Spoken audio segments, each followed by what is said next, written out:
Anamika Pandey Gayatri Punita bulletin में साथ है, लेकिन इस वक्त की बड़ी खबर आपको बता दें। दिल्ली से बड़ी खबर आ रही है, जहां बेकाबू मर्सिडीज ने साइकिल सवार को टक्कर मारी है। सीसीटीवी में ये पूरा हादसा दिल्ली में बेकाबू मर्सिडीज ने साइकिल सवार को टक्कर मारी है। साइकिल सवार की मौके पर ही मौत हो गई है और पास में लगे सीसीटीवी में पूरी घटना कैद हुई है। ये वो मर्सिडीज है जिसने साइकिल सवार को टक्कर मारी है। ओवर स्पीड का ये मामला है। मर्सिडीज ने साइकिल सवार को टक्कर मारी है। हादसे में साइकिल सवार की मौके पर ही मौत हो गई। आप देख सकते हैं इस गाड़ी का जो लेफ्ट साइड का हिस्सा है वो पूरी तरह से डैमेज है और इसी गाड़ी से साइकिल सवार को टक्कर मारी गई है। हादसे के बाद आरोपी ड्राइवर कार समेत वहां से फरार हो गया। सीसीटीवी के आधार पर आरोपी की तलाश की जा रही है, लेकिन सवाल यह है कि मुंबई से लेकर दिल्ली तक लगातार महंगी गाड़ियों से, ऐसी लग्जरी गाड़ियों से लोगों को कुचलने या लोगों की मौत के मामले लगातार सामने आ रहे हैं।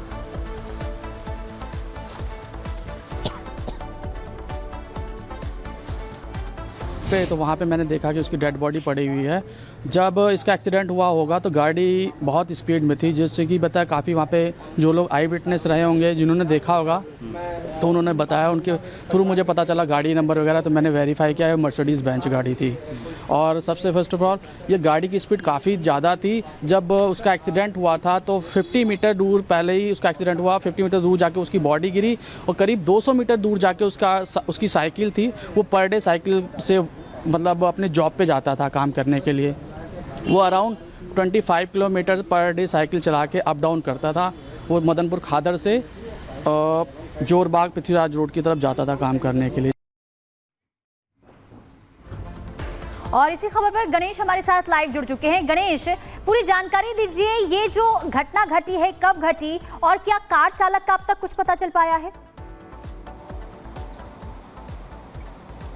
देखिए, ये घटना पूरी कल की बताई जा रही है। उस पूरी घटना को जिस तरीके से मर्सिडीज गाड़ी जो कहा जा रहा है काफ़ी रफ्तार में थी और रफ्तार का असर ये हुआ कि जो साइकिल चालक था उसकी मौके पर दर्दनाक मौत हो जाती है। उसके बाद वो जो मर्सिडीज गाड़ी जो व्यक्ति चला रहा था और वहाँ से फरार हो जाता। पुलिस सीसीटीवी फुटेज के आधार पर उस व्यक्ति को तलाशती, गाड़ी को तलाशती। जो प्राथमिक जानकारी मिल रही है कि पुलिस ने उस गाड़ी को अपने कब्जे में ले लिया, गाड़ी मिल चुकी है और अब पूरी तरीके से छानबीन चल रही है कि व्यक्ति किस तरीके से किस तरीके से नशे में था या क्या कुछ था।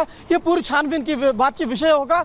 और जिस तरीके से जो परिजनों का कहना है कि इस तरीके से लगातार उन्हें फोन के जरिए पता चला कि जो उनके परिजन थे उनकी इस तरीके से दर्दनाक मौत हो चुकी है। आश्रम के पास ये घटना बताई जा रही है, सनलाइट कॉलोनी इस तरीके से थाना लगता है उस पूरे घटनाक्रम का।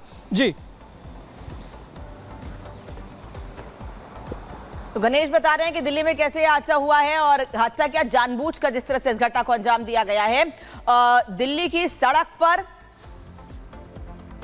एक महंगी लग्जरी गाड़ी से टक्कर के बाद एक साइकिल सवार की मौत हो जाती है और ये शख्स वहां से भागने की कोशिश करता है। गणेश लगातार हमारे साथ जुड़े हैं। गणेश, पुलिस का क्या कहना है इस पूरे मामले में? आगे क्या तैयारी की जा रही है पुलिस की ओर से? देखिए, सीसीटीवी के आधार पर इस पूरी घटनाक्रम में छानबीन की गई, जिसके बाद जो प्राथमिक जो जानकारी मिल रही है पुलिस ने इस गाड़ी को अपने कब्जे में ले लिया। पूरी तरीके से छानबीन की जाएगी किस तरीके से, क्या व्यक्ति कहीं नशे में था नहीं था कि या क्या कुछ था। पूरी तरीके से अब जांच की जाएगी उस पूरे घटनाक्रम को लेकर। लेकिन एक बात यहाँ पर साफ है, जिस तरीके से जो लग्जरी गाड़ी है उन गाड़ियों में जो रफ्तार का कहर होता है वो लगातार जारी है। साइकिल सवार व्यक्ति होता है, अपनी ड्यूटी पर जा रहा होता है और गाड़ी पूरी तरीके से कहा जा रहा है कि रफ्तार में थी और उस रफ्तार का जद में आ जाता है कि साइकिल चालक, और उसकी मौके पर दर्दनाक मौत हो जाती है। उसके बाद वो घटना स्थल से फरार हो जाता है और सीसीटीवी के आधार पर पुलिस जिस तरीके से छानबीन करती है, तफ्तीश करती है, जो प्राथमिक जानकारी मिल रही है कि पुलिस को वो गाड़ी मिल चुकी है। करीबन 24 घंटे का समय बीत चुका है। आश्रम के पास की पूरी घटना बताई जा रही है।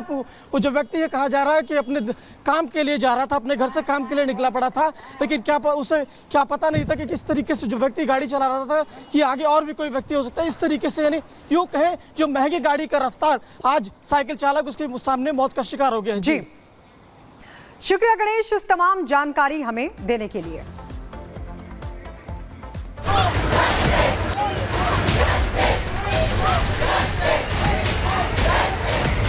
बंगाल में वायलेंस है, बंगाल में करप्शन है, गुंडाराज इज देयर।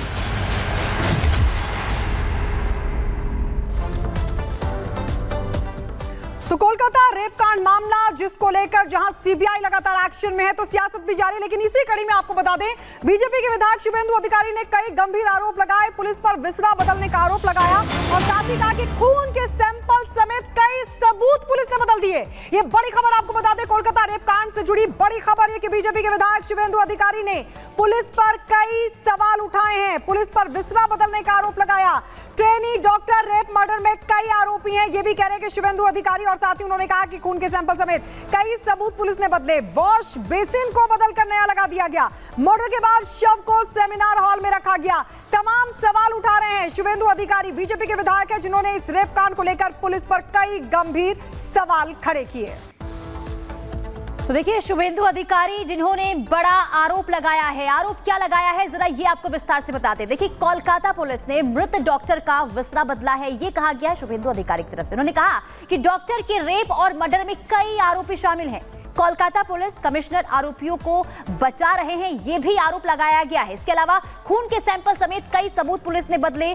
वहीं उन्होंने कहा कि वॉश बेसिन को भी बदलकर नया लगा दिया गया। मर्डर के बाद शव को सेमिनार हॉल में रखा गया, यानी कि उनका यह कहना है कि रेप और मर्डर जो है कहीं और किया गया था, इसके बाद शव को जो है सेमिनार हॉल में रखा गया है। लगातार देखिए बीजेपी ममता सरकार पर सवाल उठा रही है। इसी बीच ये बड़ा आरोप लगाया गया है शुभेंदु अधिकारी की तरफ से और ये तमाम चीजें निकलकर जो सामने आ रही है, जहां एक तरफ देखिए जांच जारी है, लेकिन इसी बीच बड़ी खबर सामने आ रही है कोलकाता का रेप मर्डर मामला और पुलिस ने 2 केस दर्ज किए हैं। गलत सूचना पहचान उजागर करने पर यह केस जो है दर्ज किए गए। पुलिस ने 2 डॉक्टरों को समन भी भेजा है। डॉक्टरों पर भी अब शिकंजा यहां पर कसा जा रहा है। नाम उजागर किया गया था, पहचान उजागर किया गया था और इसी मामले में 2 केस जो है कोलकाता पुलिस की तरफ से दर्ज किए गए हैं। ये इस वक्त की बड़ी खबर सामने आ रही है। गलत सूचना पहचान उजागर करने के मामले में ये केस जो है दर्ज हुआ है। और एक और बड़ी खबर बता दें, इस बीच आपको कोलकाता पुलिस ने लॉकेट चटर्जी को बुलाया है। कोलकाता पुलिस ने लॉकेट चटर्जी को बुलाया है।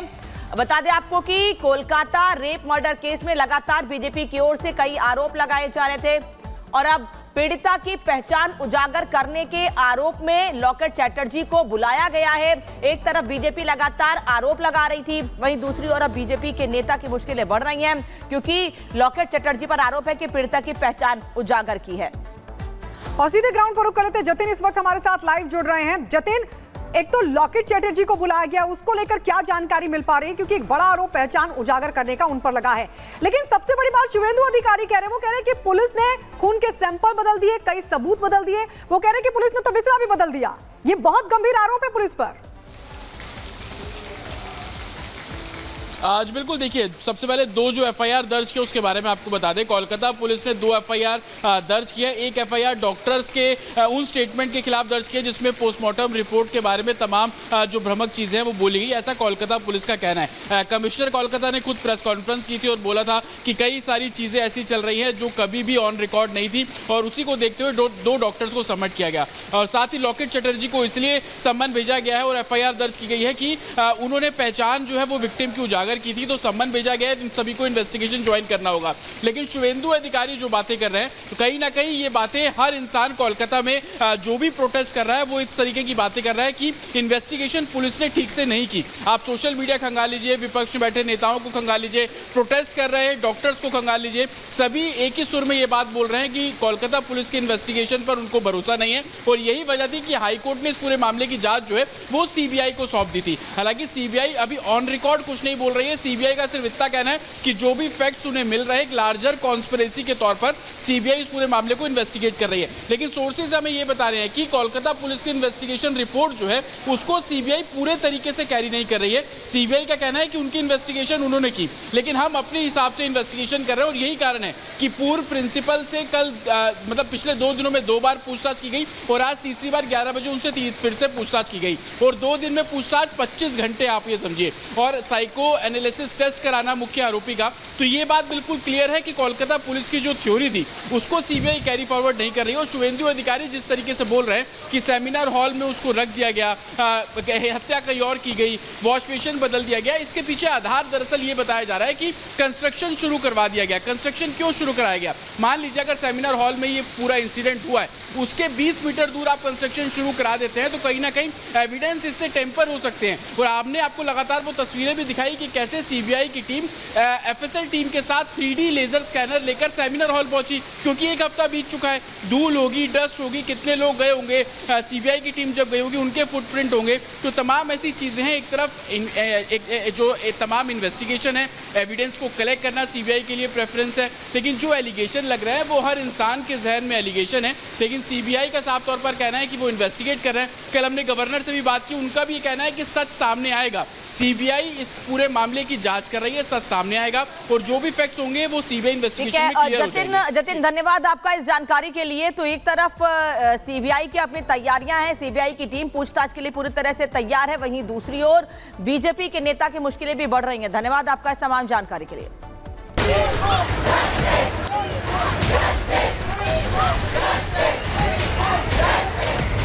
बंगाल में वायलेंस है, बंगाल में करप्शन है, गुंडा राज इज देयर।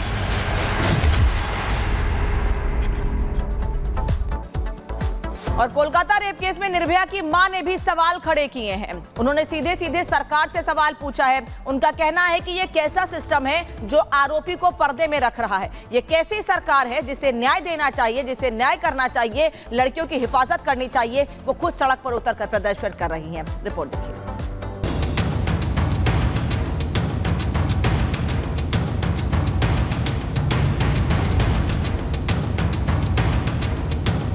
ट्रेनी डॉक्टर से दरिंदगी, अस्पताल पर हमला और रेप मर्डर की उलझी पहेली को सीबीआई सुलझाने की पूरी कोशिश कर रही है।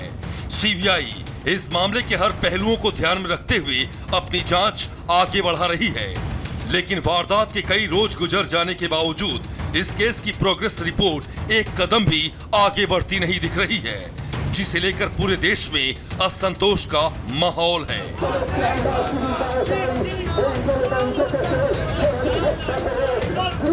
एक तरफ तो लेडी डॉक्टर के साथ हुई दरिंदगी की तुलना दिल्ली की निर्भया कांड से की जा रही है, तो वहीं इस केस को उलझता देखकर अब निर्भया की मां ने भी सिस्टम पर सवाल खड़े कर दिए हैं। निर्भया की मां ने इस सिलसिले में पूरे सरकारी तंत्र को निशाने पर लेते हुए कहा कि आखिर ये कैसा सिस्टम है जिसमें आरोपी पर्दे में है, पुलिस कंफ्यूज है और जिस पर राज्य की जिम्मेदारी है वो जिम्मेदारी निभाने के बजाय प्रदर्शन कर रही है।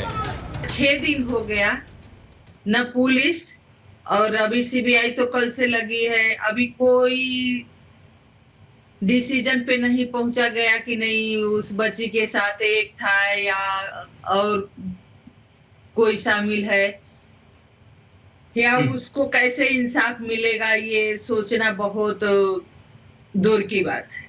लेकिन सबसे दुर्भाग्यजनक ये है कि जो वहां पे हालात पैदा हुई, सरकारें एक दूसरे पे थोप रही हैं, प्रदर्शन कर रही हैं। वहां पे तो जिनके जो मुख्यमंत्री हैं उनके अंदर स्वास्थ्य मंत्रालय है, उनके अंदर सारे उनके रूल है, पुलिस है, और वो नहीं समझ आ रहा है कि वो किसके खिलाफ प्रदर्शन कर रहे हैं।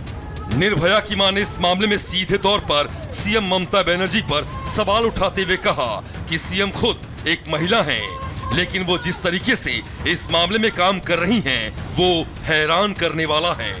उन्होंने बंगाल सरकार को कटघरे में खड़ा करते हुए कहा कि ये देश का दुर्भाग्य है कि एक डॉक्टर तैयार होने में 10-10 साल लग जाते हैं, लेकिन आज वो अपनी सुरक्षा के लिए काम धाम छोड़कर सड़क पर खड़े होने को मजबूर हैं। निर्भया की मां ने इस मामले में समाज और सिस्टम पर भी गंभीर सवाल खड़े किए हैं। जब भी कोई घटना होता है निर्भया का नाम आता है, लेकिन निर्भया की घटना से, उसके मौत से हमने क्या सीखा है? हमारे सिस्टम में क्या बदलाव आया? हमारे कानून में जो भी बदलाव उस पे काम का क्या हुआ? आज भी हम 2012 में ही खड़े हैं। तो हम यही चाहते हैं कि जो भी हमारे देश के डॉक्टर्स बाहर रोड पे हैं उनको इंसाफ मिले, उस बच्ची को इंसाफ मिले, उस माँ बाप को इंसाफ मिले। वहीं इस मामले में मुख्य आरोपी संजय रॉय की मां के हवाले से बड़ा खुलासा हुआ है। कोलकाता रेप मर्डर कांड के मुख्य आरोपी संजय रॉय की मां ने यह कबूल किया है कि संजय को शराब की लत थी और उन्होंने ये भी माना कि बंगाल पुलिस के कई अधिकारियों से संजय के गहरे रिश्ते थे और वो अक्सर उनके घर आते जाते थे। शराब पीता है? नहीं, शराब पहले नहीं पीता था। कुछ समय से पीने लगा। वो बहू जब डेट हो गया उसका बाद अपना घर में पी के खा के सो जाता था। आपको कभी शक नहीं हुआ कि पुलिस की वर्दी में कभी देखा नहीं, पुलिस में नौकरी कर रहा है, इस तरीके से वो बोलता है? इस पुलिस में उनका कार्ड भी तो देखा था। लेकिन पुलिस तो मना कर रही है कि वो तो एक वॉलंटियर थे, कभी ऐसे सरकारी पुलिस नौकरी तो थी नहीं। ये तो मालूम नहीं है हमको।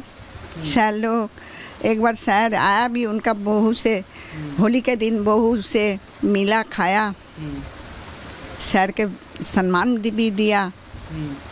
जब शादी हुआ था तो उनका बहू शहर से मिला भी। कुल मिलाकर ये मामला ठंडा होता नहीं दिख रहा है, खासकर जब तक इस मामले की पूरी सच्चाई सामने नहीं आ जाती है। न तो डॉक्टर शांत बैठेंगे और न ही सियासी गलियारों में उठा तूफान ठंडा होगा। Bureau report, Republic Bharat.